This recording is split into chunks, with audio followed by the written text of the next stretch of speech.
Hey everybody out there, this is Alex from the Linux Tube coming at you. Don't have any Sean today. He's busy with the kids. They just got out of school, and so he's setting them up, getting them set up at his house and stuff like that, getting ready for the onslaught of summer.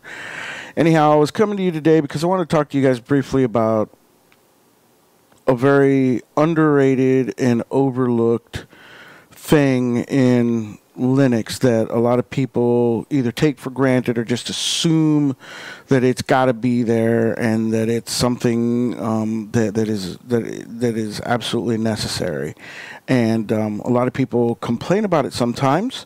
I've read in a few places and heard in a few places and discussed with a few people over time in the course of my 20 years of using Linux that they find it such a difficult thing sometimes, and that it should be better, but they don't realize exactly how much better it already is. And that is the graphical user interface installer that you find on a lot of these derivatives of Linux. There are a few out there, one that I know of that doesn't use it, and that's Gen 2 Linux. And that's actually what prompted me to do this short video. And that's in the fact that a friend of mine that I've met through the community who was trying to install Gen 2 was on, I believe, day 9, maybe, of this install. And it was because it's a non-assisted or guided install, and you have to do it all from command line, from the way it was from day one, back in the old school days. You partitioned your disk, you set up your network, you set your locales, you set your keyboard, you set your users, you assign them their group for permissions, which is the wheel group. You did all of that from the command line, and it's daunting because you have to go step by step by step by step, and if you miss any of it,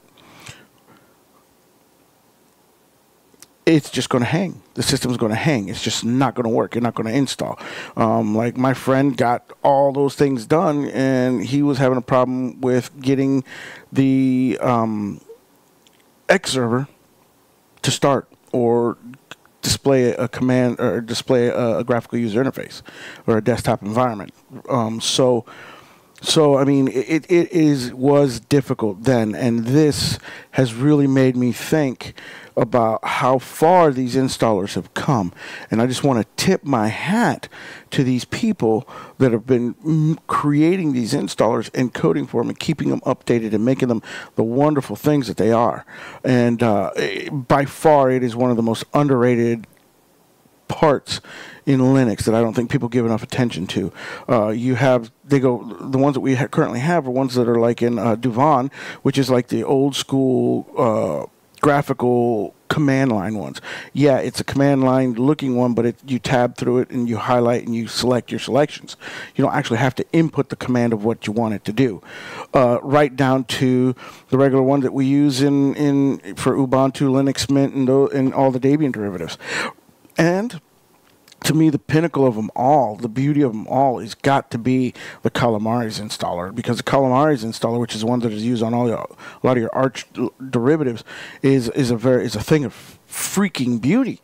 Some of them are minimalistic into what you can change or select to install, and other ones are simply just daunting in the fact that you can customize everything, right down to different kernel derivatives, from specialty performance ones, from Licorix to Xmod ones, to LTS, to Harden, to everything.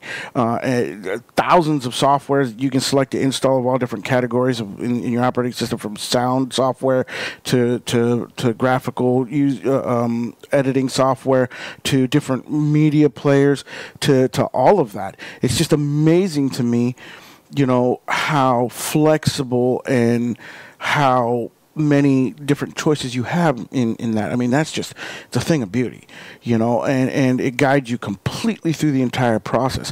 We've come so far with the installer, and that is one of the things that is very paramount in this, because I would say that 97% of the people coming to Linux or switching to Linux for the first time, coming from either, you know, a Mac world or a Windows world, they're absolutely nervous, if not flat out scared, to use terminal, the command line, and that's okay. I mean, you know, when you come from an operating system where you just point and click all the time, and that's what you're used to,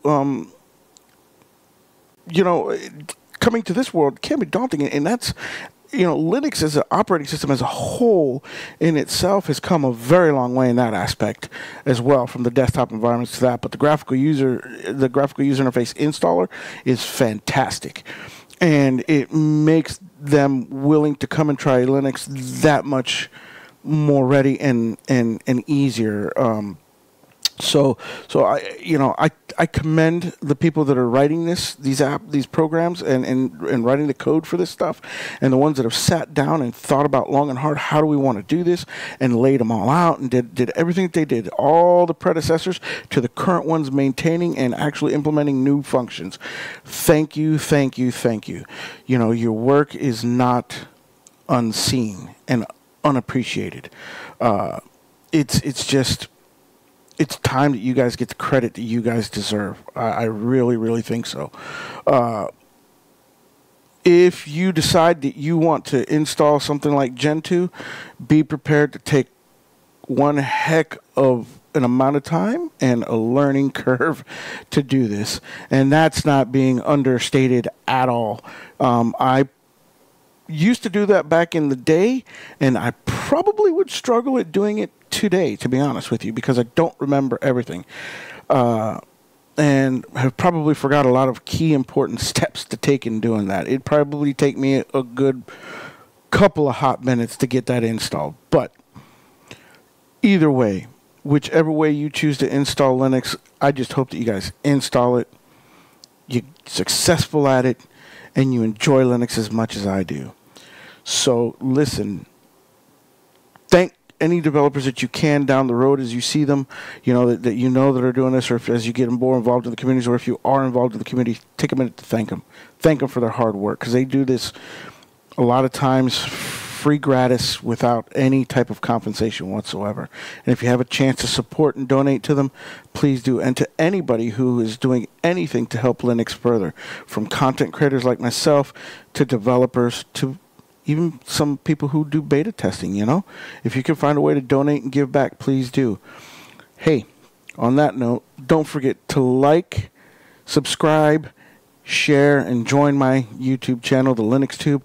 Also, visit us over at patreon.com, at patreon.com, _Linux_tube. And choose a tier and start supporting the show. We're going to get better and better as we go. It's a new channel that just started within the last couple of months, and I put a lot of time and investment into the production value of it, and I just want to do and get out there my love for Linux and help new people coming to Linux, or even veterans who who can maybe learn something, because we're learning from each other every day. So don't forget, go visit our patreon.com, like, share, and subscribe, and let us know in the comments what you think about this video. And if you have any other videos you'd like to see, let us know as well. Don't be afraid to interact, because we enjoy it, and I personally answer all the questions, even on other places that we're at. So have a great day. Thanks, guys.